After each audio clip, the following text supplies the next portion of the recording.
Bienvenue au podcast Astro, Mindset et Développement personnel. Je m'appelle Ambre, fondatrice de Inte-Ipso, et mon but est qu'ensemble on apprenne à se développer, à mieux se connaître soi-même, puis à prendre le contrôle du meilleur atout pour nous aider à améliorer notre vie. Vous l'avez deviné, notre mindset. Donc maintenant, laissez-moi vous montrer que toutes les réponses à vos questions existent déjà Inte-Ipso à l'intérieur de vous. Hello tout le monde, j'espère que votre semaine s'est bien passée. J'avais envie de parler de Jupiter en Gémeaux cette semaine, étant donné que c'est un transit qui n'arrive pas tout le temps, dans le sens que Jupiter change de signe environ à chaque année. Là, c'est un moment quand même important dans l'année. J'aimerais ça qu'on en discute un petit peu, voir quel genre d'opportunités on peut espérer saisir au courant de cet été, puis juste de l'année en général.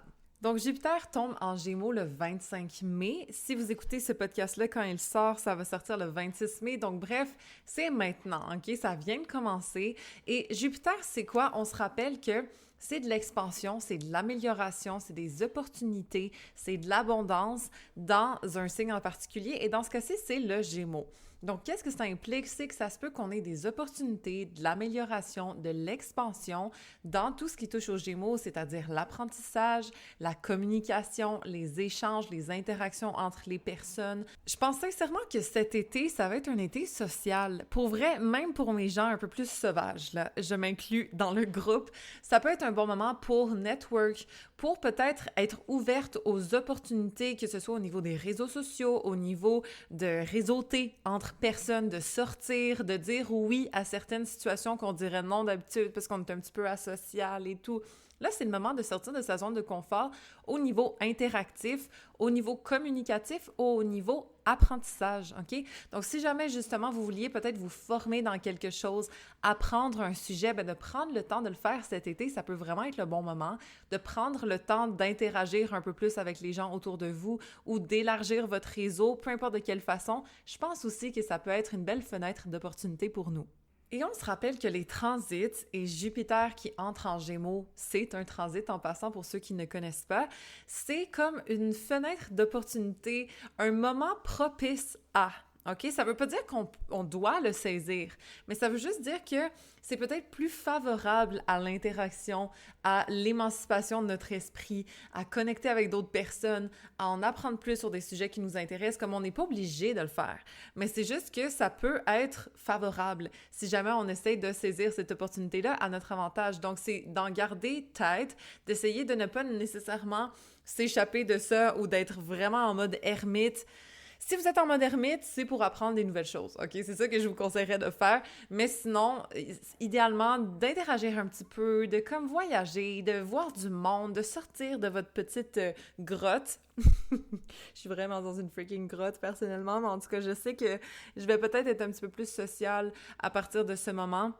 Il y a aussi des opportunités au niveau des médias qui m'ont été proposées. J'ai hâte de voir si ça va fonctionner ou pas, mais je peux pas révéler les choses, mais reste que c'est intéressant, là, OK? Ça se peut qu'il y ait de l'expansion à ce niveau-là, au niveau de l'interaction. Si jamais vous pensez partir des réseaux sociaux, faites-le maintenant, OK? C'est le bon moment de le faire. Ça peut être propice, ça peut être favorable pour vous. Fait que essayez-vous cet été si jamais vous en avez envie. Selon moi, il faudra quand même faire attention à la surcharge mentale, à pas se brûler au niveau de nos interactions ou même au niveau de nos connaissances, de ce qu'on apprend, etc. Parce que Jupiter, ça amène de l'amélioration, de l'expansion, mais ça peut être aussi des excès, OK? Et lorsque Jupiter est dans un signe très mental comme le Gémeaux, on peut se brûler mentalement, bien honnêtement, OK? Donc, de faire attention, de ne pas assimiler de l'information, de aussi apprendre à l'appliquer, exemple, ou de pas tout le temps être sorti 24/7 dans des events avec des amis et tout, puis de quand même prendre soin de recharger son énergie. Parce que veux pas, il me semble que c'est en août, c'est-tu le 9 août? En tout cas, Saturne va être en carré, Saturne en Poisson va être en carré à Jupiter en Gémeaux. Et Saturne en Poisson, c'est littéralement de nous sensibiliser, de nous responsabiliser par rapport à notre monde émotionnel, par rapport à notre énergie. Où est-ce qu'on se sacrifie? Où est-ce qu'on se dévoue trop? Comme il faut faire attention de ne pas aller déborder au niveau énergétique parce que sinon, tu sais, avec l'interaction de Jupiter qui peut être un peu all over the place, qui peut être un peu dispersée, je pense que Saturne ici peut nous aider à nous restructurer, à nous responsabiliser un petit peu, surtout par rapport à notre énergie, là, notre monde émotionnel. émotionnel. On est-tu drainé en ce moment, oui ou non, OK? Ça se peut qu'en août, il y ait un focus un peu plus là-dessus. Donc, d'en faire beaucoup, OK, d'interagir, de socialiser, de réseauter, de s'essayer, de saisir les opportunités, que ce soit au niveau social, intellectuel, etc. Peut-être même d'écrire un livre, de créer quelque chose de, tu sais, par rapport à nos connaissances, par rapport à notre mental ou de l'interaction, communication. Tout ça, c'est nice cet été pour vrai, là. Mais à un moment donné, sûrement autour de août, il va juste falloir faire attention de ne pas s'essorer au niveau mental, intellectuel ou social, OK? Donc, de revenir au centre un peu, de se responsabiliser par rapport à nos besoins émotionnels, de pas trop se disperser, ça peut quand même être un point de focus au courant de cet été éventuellement. Je viens de vérifier, puis c'est le 19 août et le 24 décembre, OK? Donc, à garder en tête de se restructurer, de ne pas dépasser nos limites au niveau social ou intellectuel, et bien de revenir au centre, d'être plus responsable par rapport à nos demandes énergétiques, à nos besoins émotionnels, etc. Aussi, d'apprendre à avoir un petit peu plus d'empathie envers soi ou envers les autres, OK? Parce que Saturne en Poisson, c'est littéralement, on prend nos responsabilités au niveau de notre empathie, de la compassion qu'on peut se donner soit à soi, soit aux autres, OK? Donc, à garder en tête aussi. Donc, extrêmement bon moment pour apprendre des nouvelles choses sans s'étaler un peu trop partout. Vous voyez ce que je veux dire? D'être quand même concentré dans, je sais pas, un sujet qui nous intéresse, peut-être 2, peut-être 3, mais pas 12, OK? Sinon, on va vraiment tomber dans le côté plus négatif du Gémeaux qui est de s'étaler, d'être trop adaptable, d'être trop curieux, puis de pas nécessairement approfondir un sujet ou des relations quelconques, d'être juste un peu all over the place, OK? N'empêche que c'est vraiment le moment de toucher à tout, mais de savoir qu'est-ce qui stick, OK? Qu'est-ce qui nous passionne, qu'est-ce qui reste, quel genre de choses on aurait envie d'approfondir, d'élargir notre perspective sur, disons, OK? Parce que veux pas, le Gémeaux, c'est ça, une de ses qualités, c'est d'être super curieux, de vouloir toucher à tout, mais il faut pas non plus aller dans les excès. Parce qu'on se rappelle que Jupiter est quand même 10 fois plus grosse que la Terre, genre, OK? Elle est énorme comme planète, et des fois, oui, ça peut mener à du trop. On veut pas nécessairement se pousser au bout, être dans les excès, se sentir comme littéralement drainé parce qu'on a voulu apprendre 12 sujets en même temps, OK? Ou voulu entretenir 12 relations en même temps, whatever. On se calme. On va essayer de faire ça avec modération, mais si c'est le cas, ça va nous permettre quand même d'avoir une curiosité qui est élargie, avoir une vie sociale peut-être qui est un peu plus élargie, avoir ce côté-là adaptable aussi d'expérimenter des nouvelles choses, d'essayer des nouvelles activités, des nouveaux sujets, des nouvelles affaires. OK? Donc, de se laisser aller dans cette énergie-là, ça peut être super favorable cet été. Donc, voilà, OK? D'être un petit peu plus willing, un petit peu plus fun, un petit peu plus... you know, comme un bon Gemini. Mais sans trop se disperser non plus et se perdre dans le brouillard mental ou le brouillard social ou whatever, OK? Vous comprenez.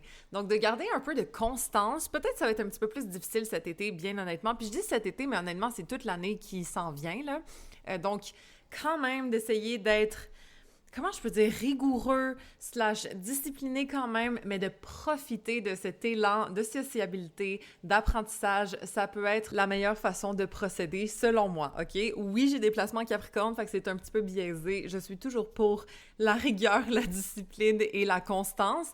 Je pense que ce n'est quand même pas de trop avec toutes ces énergies Gémeaux, surtout dans le mois de juin, là. On va avoir Mercure, on va avoir Vénus, on va avoir Jupiter, tout ça en Gémeaux. Donc, ça fait pas de tort de temps en temps d'être un peu plus ancré, OK? Donc, gardez ça en tête. Une chose qui pourrait être intéressante à regarder, dépendamment de votre thème astral, c'est à voir dans quel genre de sphère, de domaine de votre vie, Jupiter en Gémeaux va avoir lieu le plus, va se manifester le plus, OK? Personnellement, moi, c'est dans ma maison 4, de soit la famille, de notre chez-soi, de notre monde émotionnel, de nos repères, de notre cocon, OK? Donc, je vais peut-être emménager avec mon chéri bientôt. Oui, à suivre, là, on verra. Désolée, je ne veux pas nécessairement révéler trop avant que les choses se passent. J'aime pas ça, mais c'est quand même dans nos plans. Déjà, juste par moi-même, je suis super bien dans mon appartement, comme je me sens extrêmement bien. Mais les choses, la vie change, les choses s'adaptent, justement, Gémeaux. Et ça se peut très bien qu'on déménage ensemble éventuellement, OK? Parce que là, on fait toujours du déplacement par-ci, par-là, on n'a pas nos affaires, on est toujours ensemble en plus, fait que on va voir, peut-être que ça peut être plus optimal. Donc moi, je pense que ça va être favorable. Du moins, je sais que dans mon chez-moi, dans mon monde émotionnel et même dans ma famille, bien, je vais me sentir bien, OK? Il y a une expansion, il y a des opportunités qui peuvent se présenter ici. D'après moi, c'est surtout au niveau de où est-ce que j'habite, mon petit sentiment d'appartenance qui va s'améliorer, mais à suivre. Donc, si jamais Jupiter en Gémeaux tombe dans votre maison 4, ça se peut que ça fasse ça aussi.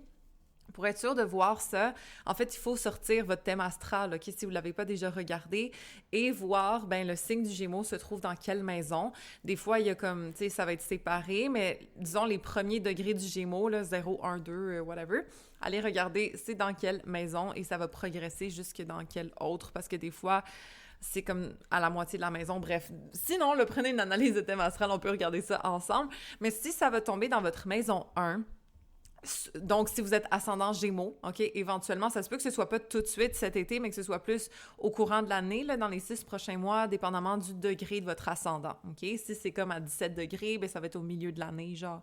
Si c'est à 2 degrés, bien, ça va être comme bientôt. Puis si c'est à 28 degrés, bien, ça va être plus tard, OK? Dans comme 11 mois, disons. J'estime, là, mais voilà. Donc, si c'est la maison 1 qui va être touchée par Jupiter chez vous, ça se peut qu'au niveau de votre confiance en vous, les choses s'améliorent. On est comme plus optimiste, on sent, on rayonne. Pour vrai, là, on est expansif en tant que personne lorsque Jupiter tombe dans notre maison 1 qui représente l'identité, qui représente notre sense of self, OK? Donc, souvent, on se sent mieux avec nous-mêmes, on est plus optimiste, on est plus willing. C'est quand même très nice comme placement. Faut juste faire attention aux excès. Des fois, on est overindulgent. Des fois, on est comme I can take on the world, puis on est moins prévenant. Donc, sûrement que Saturne va aider à nous ramener un petit peu sur Terre, mais reste que c'est un très beau placement à avoir. C'est vraiment genre, on a plus de confiance en nous, pour vrai. Donc, si vous êtes ascendant Taureau ou si Jupiter tombe dans votre maison 2, parce qu'en passant, les maisons, du moins que j'utilise, moi, c'est des Placidius et donc la largeur n'est pas identique pour chaque maison. Donc, ça arrive parfois que votre maison 1 est comme plus grande. Donc, même si vous êtes ascendant Taureau, peut-être que Jupiter ne tombera pas dans votre maison 2, mais plutôt 1, exemple, etc. OK? Mais reste que si vous êtes, disons, ascendant Taureau ou si Jupiter est dans votre maison 2, ça se peut qu'il y ait des opportunités au niveau de vos valeurs. Et quand on parle de maison 2, ce n'est pas simplement des valeurs monétaires, argent, OK? Ça peut être aussi au niveau de la valeur interne que vous vous accordez. Et souvent, lorsqu'on s'accorde plus de valeur, lorsqu'on se valorise plus, on est plus en mesure d'aller chercher de la valeur à l'extérieur de nous et se sentir qu'on la mérite. C'est pour ça souvent que la maison 2 va être associée à l'argent qu'on est capable de faire. C'est parce qu'on se valorise assez pour en faire. Ou on acquérit des valeurs qui font en sorte qu'on peut aller en chercher aussi, OK? Vous comprenez? Donc, c'est soit un gain financier, soit un gain de confiance dans nos habiletés, soit ça peut être aussi au niveau de notre estime, ça peut être une opportunité qui vient, un investissement quelconque, etc. Mais en général, nos valeurs s'améliorent. Fait que c'est quand même intéressant si jamais vous êtes ascendant Taureau ou si Jupiter tombe dans votre maison 2. Ça peut être propice. Moi, j'ai parti mon business quand Jupiter était dans ma maison 2 il y a un an et demi. Donc, c'était le fun parce que j'ai eu comme une opportunité d'élargir mes sources de revenus. OK, Jupiter, élargir, maison 2, les revenus. Mon estime aussi s'est améliorée parce que je me sentais plus compétente, etc. Donc, ça peut être un moment propice pour partir des projets ou par rapport à comment vous faites votre argent ou comment vous vous percevez en tant que personne, l'estime que vous vous donnez. OK, si Jupiter tombe dans votre maison 2. Ensuite, si Jupiter en Gémeaux tombe dans votre maison 3, là, c'est vraiment le bon moment d'apprendre des nouvelles choses, OK? De socialiser plus avec les autres. En passant, le thème général, c'est ça. Donc, même dans la maison 2, là, si c'est au niveau de vos valeurs, ben, de vous partir des réseaux sociaux ou de réseauter avec du monde, c'est peut-être ça qui va vous amener des opportunités au niveau financier, par exemple, OK? On se rappelle que le thème, c'est quand même le Gémeaux. Mais malgré tout, d'avoir ça dans la maison 3, qui est la maison associée au signe du Gémeaux aussi, ça va nous montrer une expansion de l'esprit. Peut-être nos façons de penser vont s'élargir. Peut-être qu'on va apprendre des nouvelles choses ou communiquer mieux. Mais reste que notre monde intellectuel, entre autres, peut progresser, peut s'améliorer. Super bon moment pour cultiver nos interactions avec les gens, pour être plus sociable, pour apprendre des nouvelles choses, etc. Là, c'est vraiment la thématique pure dans cette maison-là, définitivement, parce que c'est la maison du Gémeaux, donc c'est très cohérent. Donc ça peut s'appliquer aux gens qui sont ascendant Bélier ou n'importe qui a Jupiter dans la maison 3 parce que, encore une fois, je n'utilise pas les maisons pleines personnellement. Donc ça dépend tout le temps, ça peut varier. Vous pouvez être ascendant Poisson puis avoir Jupiter dans la maison 3, ascendant Taureau, avoir Jupiter dans la maison 3 quand même, tu sais, dépendamment du degré, OK? Donc à vérifier. Ensuite, la maison 4, je vous l'ai dit un petit peu tantôt, mais c'est au niveau de notre monde intérieur que ça s'améliore, OK? Donc, que ce soit notre chez-nous, que ce soit notre famille, que ce soit nos repères, que ce soit nos émotions tout court, mais on se sent mieux à l'intérieur, que ce soit de nous ou notre cocon, mais il y a des améliorations, il y a de l'expansion à ce niveau-là, donc à garder en tête aussi. Donc ça, c'est pour les gens qui sont ascendant Poisson, mais pas tous, bien évidemment, parce que la disposition des maisons peut varier dépendamment de la ville de naissance dans laquelle vous êtes né, l'heure, etc. Par exemple, ma maison 1, elle est très grande à moi, et donc ça fait en sorte que même si je suis ascendant Capricorne à 21 degrés, ben le Gémeaux se trouve dans ma maison 4 et 5, OK? Parce que ceux-là sont petites. Bref, vérifiez ça dans votre thème astral pour être sûr de ne pas vous tromper. Alors, pour les gens qui sont ascendant Verseau ou que Jupiter en Gémeaux va tomber dans leur maison 5, là, ça peut être le fun pour cet été. Ça peut être un petit peu plus flirty, ça peut être un petit peu plus au niveau de notre estime, de comment on prend notre place dans le monde, d'aller développer notre créativité ou nos talents, OK? Mais bref, tout ce qu'on crée, quelque chose qui nous ressemble, OK? Donc, parfois, on peut dire que c'est la maison associée aux enfants. Donc, si on veut tomber enceinte, ça peut être un bon moment, peut-être. Ce n'est pas toujours le cas en passant. Les enfants, dans le fond, c'est quoi? C'est une représentation de nous. C'est comme quelque chose qu'on a créé. Mais bref, notre talent, ça fait partie aussi de ce qu'on crée. Notre empreinte dans le monde, ça fait partie de ce qu'on crée. La maison 5 touche aussi la romance parce qu'on sent notre sentiment d'importance, OK? À travers le flirt, à travers la romance. On se sent valorisé, on se sent vraiment nous-mêmes lorsqu'on est désiré. Ça, supposément, c'est le sexe aussi, oui, je suis d'accord, mais c'est plus comme la romance, OK?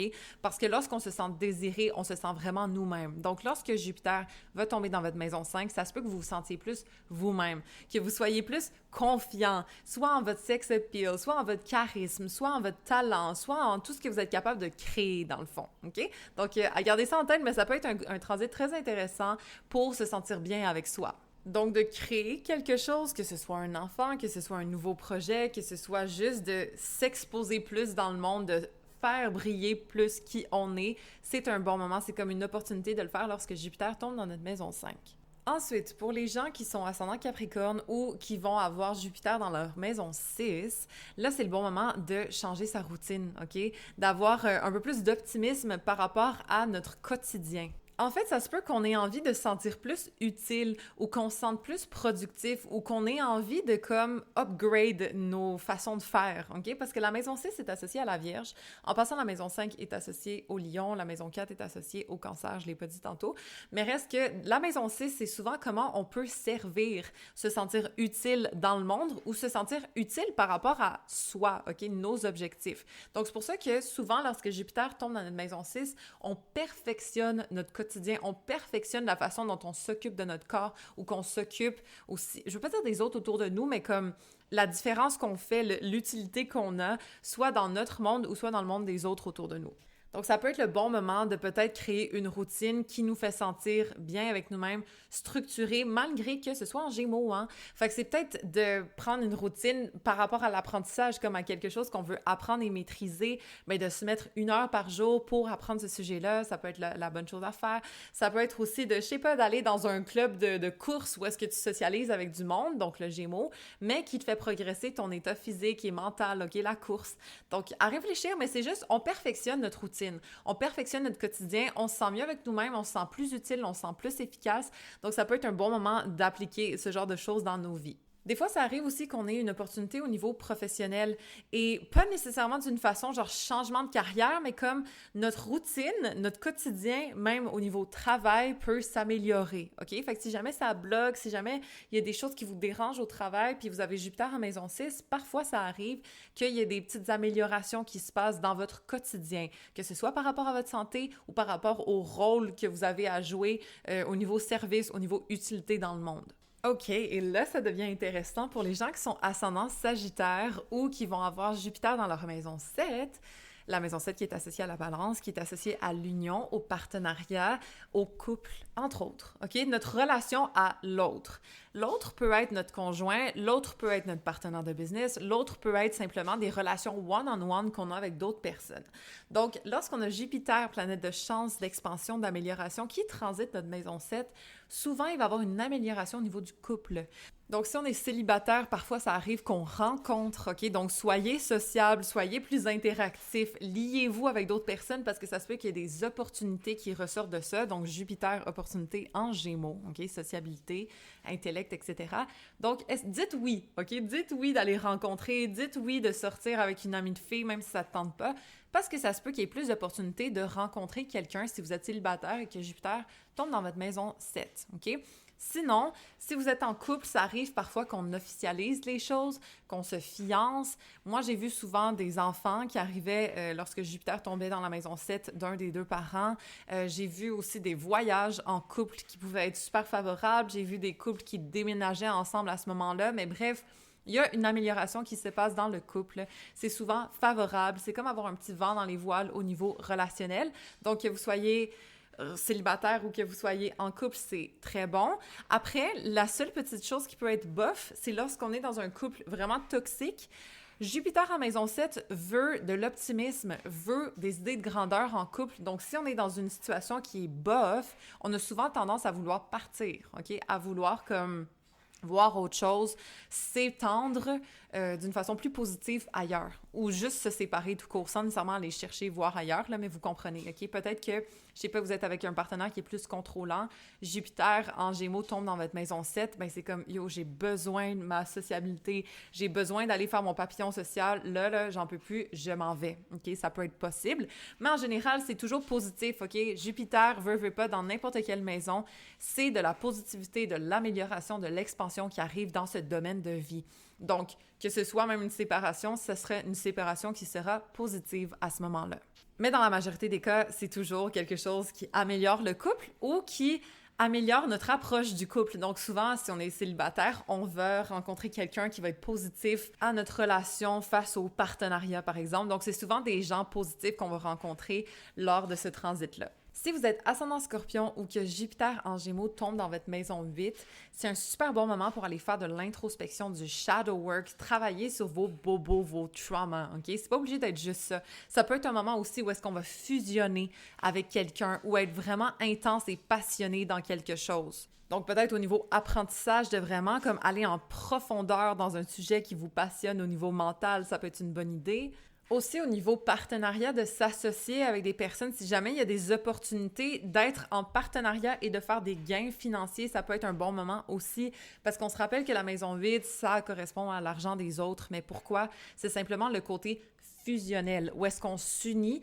En maison 7, on se rencontre et en maison 8, on s'unit, on comme fusionne l'un avec l'autre et donc on crée ce lien d'intimité, on crée ces ressources partagées, OK? Donc, si on veut investir peut-être en couple pour acheter un bloc immobilier, exemple, mais ça peut être le bon moment. Si jamais on nous propose peut-être de s'unir pour créer un projet d'affaires, ça peut être le bon moment aussi. Parfois, la maison 8, ça peut être associé à des gains financiers qui vont être faits à partir de l'argent des autres, OK? Comme on appelle ça, parce que c'est la fusion avec d'autres personnes autres que simplement nous. La maison 2, c'est l'argent qu'on est capable de faire soi, OK? Grâce à nos compétences, grâce à la valeur qu'on s'accorde. Mais la maison 8, c'est l'argent qu'on est capable de faire, pas en groupe, mais comme à partir de d'autres personnes. Fait qu'un business, c'est plus la maison 8, mais un travail, c'est plus la maison 2. Vous comprenez? Parce qu'un business, on doit souvent être en lien avec d'autres personnes, que ce soit nos clients, que ce soit nos associés, etc. Donc, en espérant que ce soit un peu plus clair pour vous. Et finalement, autre chose avec la maison 8, c'est nos besoins d'intimité vont peut-être augmenter, OK? Donc, exemple, si c'est en Gémeaux, ça peut être créer une intimité mentale avec plusieurs personnes, tu sais, développer nos amitiés, puis vraiment connecter au niveau mental, parler de choses profondes, etc. Ça peut être ça. L'intimité, ce n'est pas simplement physique. Encore une fois, ça peut être mental, ça peut être émotionnel, ça peut être physique aussi, bien sûr. Ça se peut que notre libido augmente à ce moment-là, who knows? Mais reste que, voilà, l'intimité va peut-être être augmentée ou du moins notre besoin de celle-ci va l'être. ou notre besoin de connexion profonde, soit avec soi, en faisant du shadow work, comme je vous le dis, en allant gratter où est-ce qu'on n'a pas toujours tendance à aller, des choses sous la surface, que ce soit nos traumas, que ce soit nos désirs profonds. Mais bref, la maison 8, c'est la maison associée au Scorpion, hein, faut pas oublier. Donc, en espérant que ce soit un petit peu plus clair, parce que je trouve que la maison 8 est souvent associée à des thèmes un petit peu beaucoup trop intense pour ce que c'est. Au final, c'est de l'introspection, c'est d'aller chercher sous la surface en profondeur dans les choses. Donc oui, des fois les tabous, oui, des fois les sujets comme la mort, mais ça veut pas dire que j'ai peut-être dans maison 8 que t'as plus de chances de mourir, OK? Parce que des fois, on lit des affaires, là, pis c'est comme « Damn, girl, il faut que tu te calmes ». Intimité, ressources partagées, fusion, profondeur, OK? C'est ça les thèmes de la maison 8. Ensuite, si Jupiter tombe dans votre maison 9, soit vous êtes ascendant balance ou soit justement vous avez Jupiter en maison 9, dépendamment du placement de votre ascendant et du reste de vos maisons. Là, c'est le bon moment d'apprendre, littéralement, de soit partir en voyage ou soit partir mentalement à quelque part grâce à nos apprentissages. Mais bref, il faut qu'on élargisse notre esprit, nos perspectives, en voyant autre chose ou en apprenant autre chose. Donc, super bon moment pour réseauter, parler à différentes personnes, prendre des formations, essayer de partir à l'étranger dans un stage. Comme tout ça, là, c'est tellement pertinent.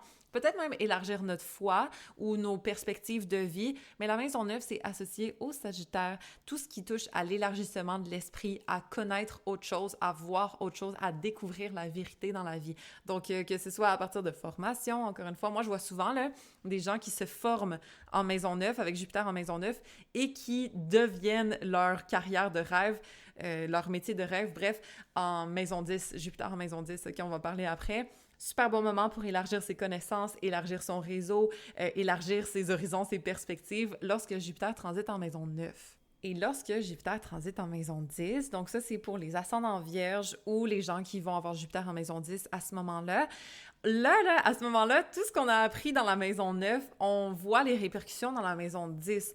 On devient plus compétent dans ce qu'on est. On a plus de reconnaissance dans notre rôle social. Peut-être que notre réputation devient meilleure. Peut-être qu'on nous valorise plus dans nos compétences. Peut-être qu'on se sent plus à notre place au niveau professionnel. Mais bref, il y a de l'amélioration, de l'expansion dans notre carrière, basically. OK? Donc, si on est entrepreneur, on peut partir un nouveau projet. Peut-être qu'on va avoir plus de clientèle à ce moment-là.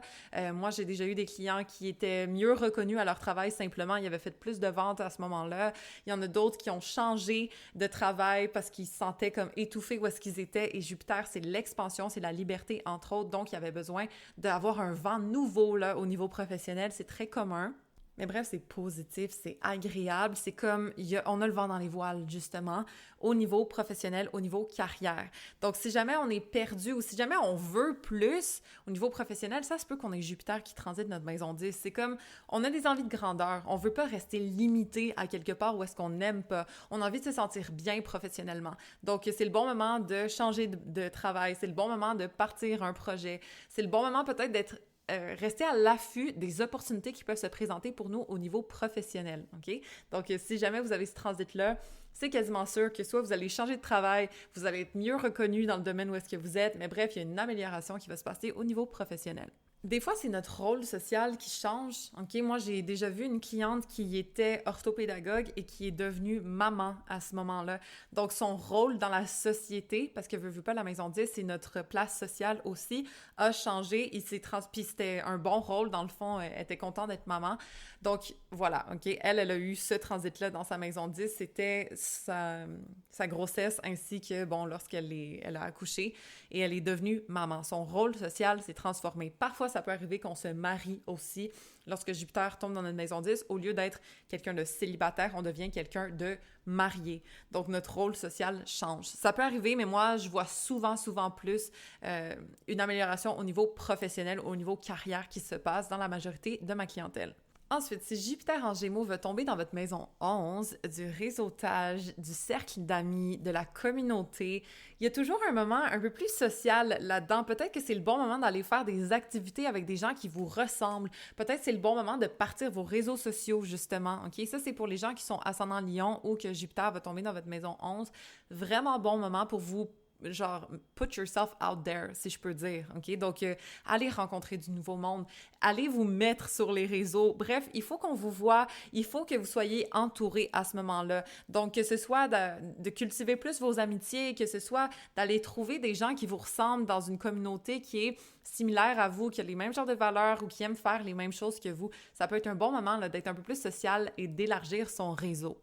Et finalement, pour les gens qui sont ascendant cancer ou qui vont avoir Jupiter dans leur maison 12, c'est vraiment un bon moment d'introspection, OK? D'approfondir des sujets comme la psychologie, d'aller développer votre spiritualité aussi, de peut-être vous isoler un petit peu plus pour travailler sur votre intérieur, OK?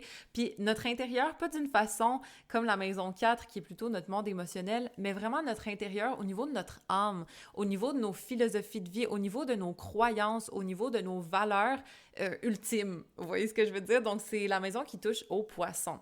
Donc, la spiritualité peut être développée, comme je vous le répète, la psychologie, ce côté-là introspectif est vraiment à mettre de l'avant. Souvent, on fait un travail sur soi lorsque Jupiter tombe en maison 12. On a un petit côté développement personnel, un petit côté éveil spirituel qui peut se passer et on rayonne lorsque Jupiter va rentrer dans notre maison 1 après. OK? Donc, ça vient souvent de là, la confiance qu'on peut avoir lorsque Jupiter tombe en maison 1, c'est parce qu'on a fait le travail au niveau de notre âme, au niveau de notre profondeur, lorsque Jupiter est en maison 12.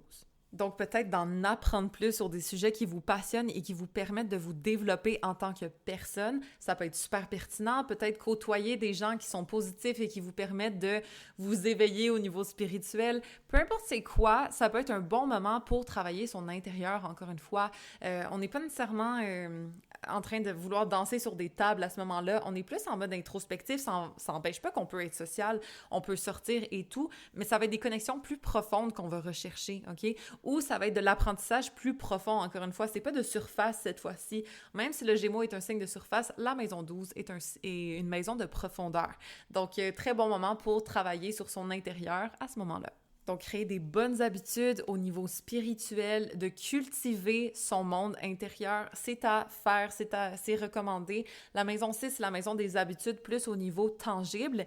Bien, la maison 12, c'est les habitudes au niveau intangible, OK? Donc, la méditation, du shadow work, des affirmations, du self-concept, faire tout ça, la diète mentale, actually, OK? Si vous avez Jupiter en maison 12, vraiment bon moment pour aller peut-être rentrer dans la diète mentale qui est mon abonnement mensuel. Jupiter en maison 3 aussi, ça peut être le bon moment. Bref, tout ça pour dire que Jupiter en maison 12, faut pas en avoir peur parce que pour vrai, si on regarde les connotations d'astrologie ancienne, la maison 12, c'est associé à la prison, c'est associé aux hôpitaux et tout. C'est que, damn!